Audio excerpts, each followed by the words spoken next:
Welcome to episode 21 of the Princeton Podcast with Mayor Mark Freda. In this episode, Mark sat down with Linda Mead, the president and CEO of D&R Greenway Land Trust, a Princeton nonprofit organization that works to preserve and care for land, as well as inspire a conservation ethic. Through strategic land conservation and stewardship, Linda discussed how D&R Greenway Land Trust has permanently protected 22,000 acres of land since its founding in 1989, preserving land for farms and community gardens, preserving land to protect wildlife and create public trails, preserving land to help combat climate change and ensure clean drinking water for future generations. Linda also discussed the D&R Greenway Johnson Education Center in Princeton, host to art galleries and presentations that celebrate the natural world and inspire a conservation ethic. So without any further introduction, let's join Mark Freda and Linda Mead for episode 21 of the Princeton Podcast. Linda, thanks for joining us. It's good to see you. Oh, it's great to be here, Mark. Thank you. Thank you. So let me start off. Linda, from a big picture perspective, just because I have a bunch of other questions, so I don't want you to give me all the detail just yet, but what is the D&R Greenway Land Trust? Well, let me start with what's a land trust. So a land trust is an organization, a nonprofit that cares for land, that preserves and cares for land. D&R Greenway refers to the fact that we are preserving lands along the D&R Canal, all the tributaries that flow into it, all the areas in our region that are important in central New Jersey. And Greenway means that we want to link all those together. So the D&R Greenway Land Trust is really a group of people that really care about land preservation and connecting people to the land. Wow, that is a great explanation. Thank you. So Linda, how long have you been the president and CEO of the D&R Greenway? Well, on July 7th, 1997, I became the president and CEO, then I'm called the executive director. So 25 years this year. Well, hey, congratulations. Yeah, surprising, isn't it, how quickly it goes? Yeah, the time does fly by. Linda, I think not everyone may be aware of where your offices are. So could you explain where you're located, what the facility is, and also how it came about? Sure. Well, we are over on Rosedale Road in the old General Robert Wood Johnson estate. And it came about because in 1999, some Princeton residents called me up and said, there's going to be a development on this property that is 60 acres, and it sure would be great if we could preserve it. So we got started in preservation, and at the time, there was a big barn on the property, and the barn went back to at least circa 1900. It was part of the overall Edgerstone estate. And that barn was this incredible building that was right off of Rosedale Road at the front of the property. And we actually came to Princeton and said, are you interested in a community center? And Princeton said, no, we don't want to take that on right now. So D&R Greenway sat in the front of the barn. Everybody brought their lawn chairs, and the board sat there and said, what could we do with this building? We were in a rented office space at the time outside of Princeton, and one of our members of the board said, if you have a place like this in the middle of Princeton, people will feel like they belong to the D&R Greenway Land Trust. They will come, they will belong, they will support the mission, and you'll preserve more land. And so that's how it came about. And we renovated that barn that had once housed horses and chickens, and we found some old barn implements in it. But we renovated that into our Johnson Education Center. So people can come there now and visit right off of Rosedale Road. Our address is 1 Preservation Place. And we have an art gallery in there that is themed to our mission. So you can come see art about trails and birds and urban gardens and all kinds of things. And we also have programs. Pre-COVID, we had quite a few programs. We're starting some of that. We have groups that come in as partners and rent that space for a very reasonable price. And so we have yoga classes and Tai Chi classes and all kinds of things happening to get people engaged. The important thing is they learn about the land because it's surrounded by Greenway Meadows Park, which when the property was preserved, D&R Greenway essentially put an easement on that, turned that over to the town. And it's Princeton's Greenway Meadows Park. And we have a great relationship there. Beautiful, beautiful native wildflowers in the meadows. So people should come take a walk. Yeah, well, it is a great place to walk around. I mean, there's trails there and you can connect to going to many different places in town. But, I've been to a number of functions there, and I have to say it's a great facility.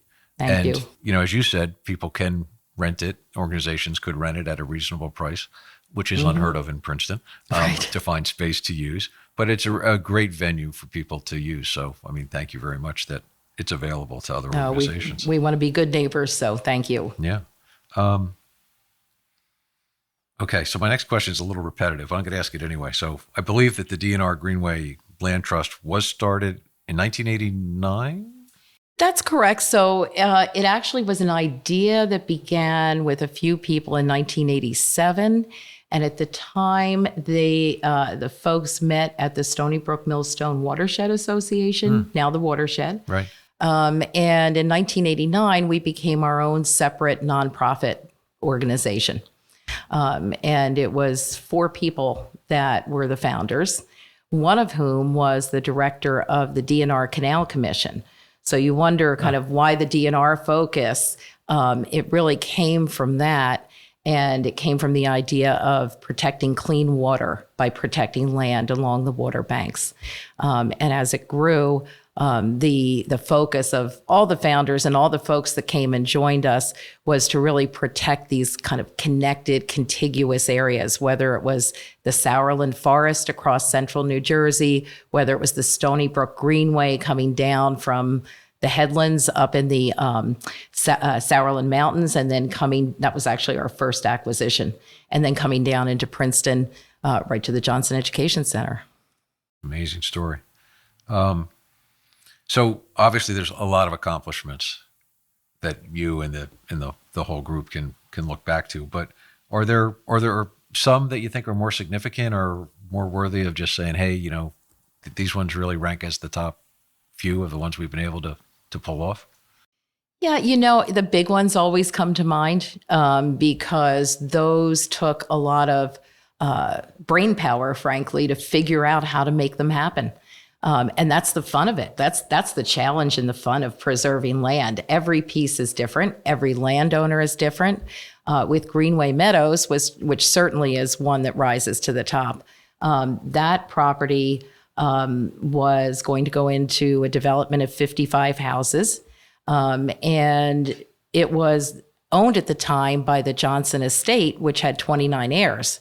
So unlike some properties that we might go to where a landowner is a single landowner who says, I really want to preserve my land, let's work together to do that. This is one where we had to do a lot of fundraising and create a proposal to the estate that was a competitive proposal that would allow us to acquire that property. So that was all the fun that went into it. So that certainly rises to the top.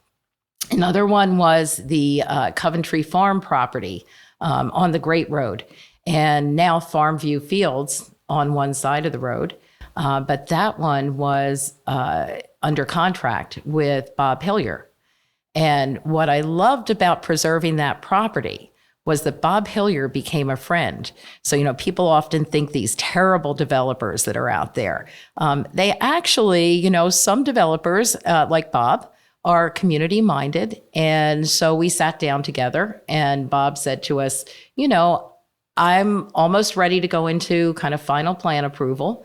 But if you would like to take the time, here's the price. You've got 3 months to raise it, and I'll wait and let's see what we can do. So DNR Greenway went to work. We're very fortunate. We're in Princeton, where there's a lot of people that care about this, and there's a lot of people that have the ability to make significant gifts. And so we were able to raise the money in 3 months to purchase that property for preservation. So that was pretty exciting. Yeah. And fun to work with the Wynant family. So, on one side of the road, people, as they go down the Great Road, will see that on the Wynant farm, there's a vineyard now. And that property actually went back to a land grant from King George to the Wynant family. And so keeping that in agriculture is part of our heritage. And DNR Greenway holds a conservation easement on that farm. So every year we go out there and monitor that to make sure that they are keeping with the conservation restrictions on the property. And we just have a great relationship. So it's fun to see that they've been able to figure out how to economically manage that farm in a way that maintains conservation. Yeah. Those are two great examples of the things that have been accomplished. Let me switch gears a little bit. So 25 years you've been at the DNR Greenway Land Trust. So have you always been in the Princeton area, or where did you grow up? Where are you from? So I am from right across the river, part of the Delaware River watershed. I grew up in Bucks County, in a suburban area. And what's interesting, and I've looked back over the years, and where I lived, I happened to be very fortunate to be right across the street from a Greenway. And the Greenway was all along the creek, as we called it when we were kids, and that's where we played. So every day I looked out at the Greenway. When we had ice on the stream, we were out there ice skating. The kids, in the neighborhood picnicked there and rode tubes down when it flooded. And so it was a lot of fun. So I think that daily exposure to nature was really important for me. And then I went to Rutgers for landscape architecture and environmental planning. And I really liked connecting people and the land and thinking about how do you design a space in a way that engages people and gets them to experience the important parts of the land, the important resources that are there. So I had the fortunate opportunity to do an internship with a landscape architect who introduced me to the Bucks County Conservancy over in Bucks County. And I went to work there for a few years under the tutelage of the founder there, who let me join him at kitchen tables talking to landowners about preservation. But just really interesting is that when I was doing this internship, and this will let you know how long ago it was, Constitution Hill was just being developed. And so this landscape architect was involved in the site plan for that. So I got to come over, and from Bucks County, Newtown is where we had our office. And I got to come over and be part of that site analysis of Constitution Hill. And, fast forward, and here we are in 1999, the people that called me to help preserve Greenway Meadows were John and Margie Harper, who lived in Constitution Hill. So life comes around. It does. The connections are amazing. Yeah. Okay. So, I sense that there's that you do a lot of different and interesting activities related to the mission of the DNR Greenway Land Trust. Can you share a little bit more about, what do you do? Well, like you, no day is ever the same. And that's what I like about it. It's constant challenges, and it's constantly figuring out and adapting to whatever comes your way. So I do a little bit of everything. If you ask me to describe myself, I would say I'm a land preservationist first and foremost. I love to do land deals. I like to think them through and figure out how to make a win-win for everybody. So I get involved in the structuring of land preservation. I also do a lot of fundraising. As Betty Wall Johnson said to me, it takes money to run an organization, and it does. And so even though we're what I think of as a lean and mean organization, not mean, but lean, we really do, stay focused on what we need to get done, but there's a lot of aspects to that. So I do a lot of management of staff as well, just making sure that we're keeping to our strategic vision. As the years have gone on, we have more and more land that we care for. So we have preserves, like our St. Michael's Farm Preserve out in Hopewell, for instance. And we have staff that's out there mowing trails and making sure that everything is properly signed and cared for, and we're restoring native habitats, and we're welcoming people on the property. So while I don't do the day-to-day work of that, I oversee that and make sure that it is in keeping with the strategic mission to engage people with the land. Yeah. The fundraising's a lot of fun too. I learned a long time ago that, it's all about getting to know people and listening to them. And so sitting at somebody's kitchen table to talk about preserving their land and sitting at their kitchen table to ask for a contribution to preserving a piece of land are really the same thing. And you're really looking to connect with somebody's passion. Yeah. It's interesting when you, as talking to you and talking to other people that have been here for our prior podcast, for the nonprofits especially, there's so much involved with the people that run a nonprofit because there are so many different things, all the details that you have to worry about. Granted, other people are doing a lot of the work also, but at the end of the day, somebody does have to be responsible for, the ship does need to move in the right direction. You better believe it. And pay attention. So, yeah, there's a lot there for sure. So here's a question that we've been asking everybody lately. There's no way around it. But, how did COVID impact your organization? I think once we got past the shock of it, I think actually in a positive way, in the sense that people began to appreciate our mission more. They were home, they were working remote, and they couldn't go to the places they used to go to, public places, but they could go to the parks, they could go to the trails. We got so many messages from people that we had never heard from before who said, like, this is my solace, is going out and walking your trail. Greenway Meadows had so many people that would come out there and contact us and say how important it was to them. And so that was one way it affected us. The other way, I think, was that it made our staff more adaptable and more flexible and more creative. So, we all had to think about we had to learn Zoom and do Zoom meetings and Zoom presentations and all of those things. But we became more creative about how we solved problems and how we determined how to do our mission work in a way that was safe and healthy. And I think what that did for us is it created skills that, go into the future. It's not something that goes away when COVID goes away.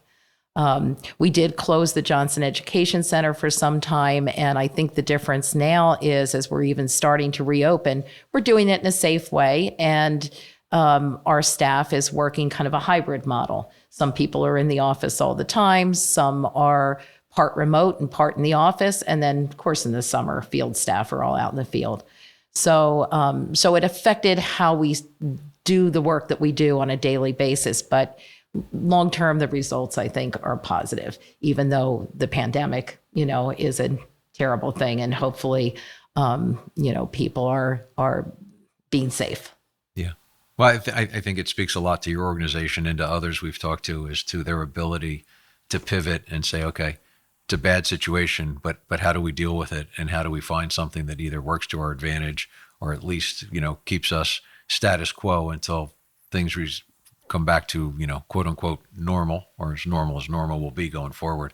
So, it speaks well of your organization specifically to have been able to have dealt with that and deal with it head on. So, Mark, last fall was actually the first time we had events since COVID. And we had outdoor events at the Johnson Education Center. And one of them was a tribute to former mayor of Princeton, Phyllis Marchand. Yeah, very nice event. Just a wonderful woman who I worked with to preserve Greenway Meadows and Coventry Farm when she was mayor. And then she joined our board and actually became chair of our board after she had served the township.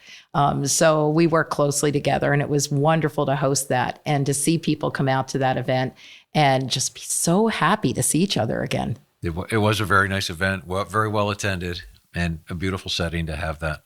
So that was well done. And we should mention that we are sitting right now doing this podcast in the mayor's office at 400 Witherspoon Street, which used to be the office for the mayor of the township of Princeton. Now it's, the office for the mayor of the municipality of Princeton. Exactly. So, yeah.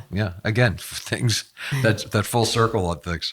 Linda, what do you think are some of the most popular programs or services that DNR Greenway Land Trust provides? So, in addition to preserving land, which, people love, everybody wants to see land preserved for the most part because, it reduces the traffic and it provides clean water and fresh air. So, I think that's the number one reason people support and get involved with DNR Greenway. Actual kind of hands-on programs, I think, are preserves where people can go out and take a walk. Just having those available has been really important. and people enjoy that. When we have had programs, lectures in the Johnson Education Center, the speakers we've been able to get, being right here in the middle of Princeton, have just been outstanding, whether university professors, artists of great renown. People have enjoyed coming out and hearing something unique and actually being in that space, because when you're in that auditorium on our second floor, you're inside a barn and you have these barn walls around you and art on those walls. So it's just a great place to be. And, one of the programs we had right before COVID was about birds, and two women, Hannah Southers and Sharon McGee, who have been birding an area in the Sourlands collectively for 66 years. It's actually chronologically been 44 years. But that the data they had collected had never been presented before. And they were birding on one of our properties. I had reached out to them and said, would you be willing to share with us what your results have been? And this was right after Cornell's research that said, we've lost millions upon millions of birds in our skies. I think it's 29 million birds that have been lost in these last few years. And the volume's going down, the species are going down. And having Hannah and Sharon come and talk about over 44 years, this is what we've seen right here in our backyard. Here's the species that are doing well. Here's the ones we need to save more. Was really interesting. We literally had a packed auditorium, people standing in the hall. And that kind of thing also encourages people to talk amongst themselves about what they can do. So we always hope people go away with, oh, I could do this. I could become a volunteer. I could support this in this way, or I could do this at home. So that's been important. And then related to that, we have a native plant nursery. So we have native plant sales, big ones twice a year, spring and fall. People come during the summer as well and occasionally buy plants. But we really encourage people to plant native shrubs, trees, perennials, because it supports the bird population. It supports the wildlife habitat. And, having biodiversity in our region is not just on our preserves, it's also in your backyard. So that's been a popular and growing program. Right. And I think everybody realizes with climate change how critical the land preservation is. Because without these large areas of natural land, trees, and just open space, things are bad as they are with climate change. But without efforts like you and your group, just think of how much worse our specific area right here in central Jersey would be. So, the flooding, that we see nationwide. Yeah. And, one of the projects that we did in the last couple of years was to preserve a property in Bordentown City, which is right on the Crosswicks Creek where it flows into the Delaware River, the Point Breeze project, which was the former estate of the exiled King of Spain. That property, we had to, going back to how I love to make deals, that property we worked with the city's mayor, we worked with the state of New Jersey, and it was a highly desirable property for development. And there were warehouses that were proposed, and we were literally neck and neck competing with a warehouse developer. You can imagine who it might have been. Who offered actually a lot more money. And I give a lot of credit to Divine Word missionaries who had owned the property for 80 years because they chose preservation. And we were able to purchase it. But when you talk about climate change, had a warehouse been there, had all of that leached, everything that would have come from all those trucks leaching down into the creek and the river and the flooding that would have occurred. It's just a great example of what you just said. With climate change, we need to protect lands, and particularly along waterways. Yeah. The warehouse development in New Jersey is unbelievable. And the impacts of that from the traffic and everything you said is just, but anyway, that's a whole nother topic for another day. Yes. So how do I, and when I say I to people listening, that means all of you, how do I join or support the DNR Greenway Land Trust? How do I do that? Well, first you can go to our website, www.drgreenway, just like Dr. Greenway.org.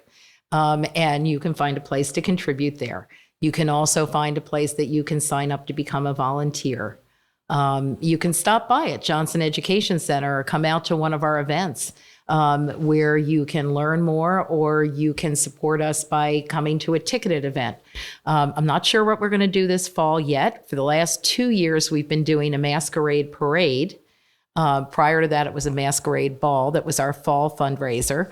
And we might go back to the Masquerade Ball this year. We'll see how things are going. But with the Masquerade Parade, we had kind of stations along the way, and people stayed in their own cars with their families and friends, and they drove through the parade, through a preserve and through the parade, and it was so much fun. So coming out to events like that to support us, supporting us by becoming a volunteer, buying something at the Native Plant Nursery, even when you buy a piece of art that supports our work. And you know, it's really doing things in your own backyard as well. So kind of, we're all in this together. Right. And then, so, I mean, you mentioned the native plants before, you mentioned the artwork. So some of those things, I guess you could also purchase directly off the website. You don't have to physically show up. You can. And we have some books for sale, that kind of thing. But one of our more recent things that we have is we have this incredible bag, sustainable bag, because we don't use plastic bags anymore here in New Jersey. And this is a bag that was designed for us by one of our board members, Patrick McDonnell, who is the creator of the Mutts cartoon.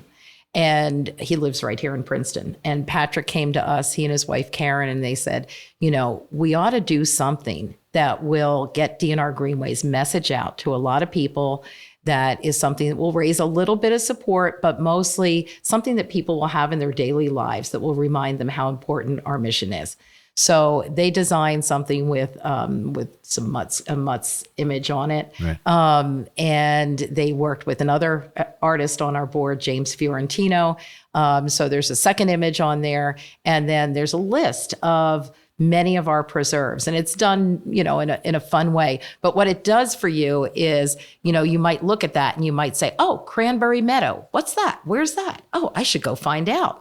So, so we have those available at the Johnson Education Center, or you can go online and purchase one.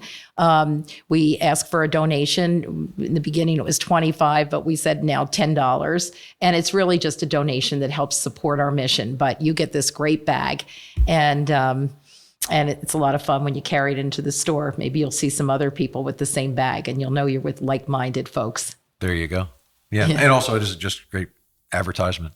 Yes. I mean, people do amazingly pay attention to where are the bags that people are carrying? Where do they come from? Where'd you get that bag? So exactly. It's a great idea. So let me ask you one final question here. Mm-hmm. Looking ahead, what do you see unfolding for the DNR Greenway Land Trust over the next 3 to 5 years? Is there a way to predict what you might be doing or where you're going? So I see us right now transitioning some staff who have been here a long time. And what I'm paying a lot of close attention to is putting together a really strong group of people that can take this organization into the future. I'm personally not planning to retire anytime soon, but at some point that will happen. And, you know, when you've dedicated 25 years to a place, you want to make sure that it is very sustainable and that it goes on in a very positive way, creating benefits for the community.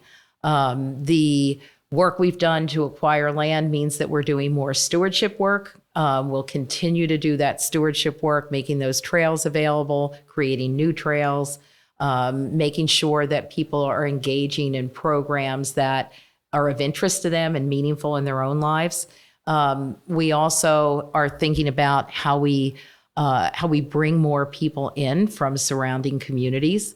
You know, we're, I think, known to a certain extent in Princeton and Hopewell and Lawrence, but when you start to go out beyond that, perhaps not as much so.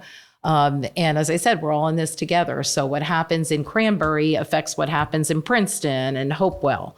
One of the big challenges I have in front of me right now, and we all do on our board, is taking a look at what we're going to do with the land that was donated to us by Betty Wall Johnson's family in Hopewell. You know, almost 800 acres, number of houses and barns on the property.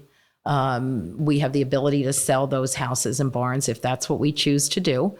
But we're taking a little bit of time to get to know the property well. We're doing surveys now to understand the plants and the animals and the wildlife that's there.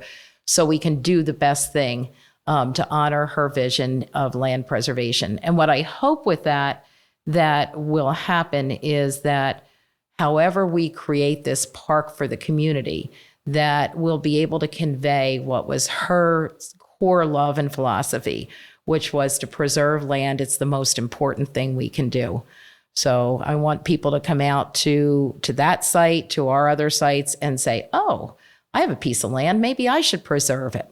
So we hope to inspire more and more. That's great to hear. Linda, I really want to thank you for joining us today. This has been very interesting. Thank you for all the information you've shared with everybody. Oh, thank you for having me and allowing me to share this. It's been a pleasure. Great. Thank you for joining us for the 21st episode of the Princeton Podcast, produced as a community service by HG Media, providing audio, video, and website design services here in Princeton since 1999. If you enjoyed this episode of the Princeton Podcast, please share it with your friends. And be sure to subscribe to us on Apple Podcasts, Spotify, Stitcher, or wherever you listen to podcasts.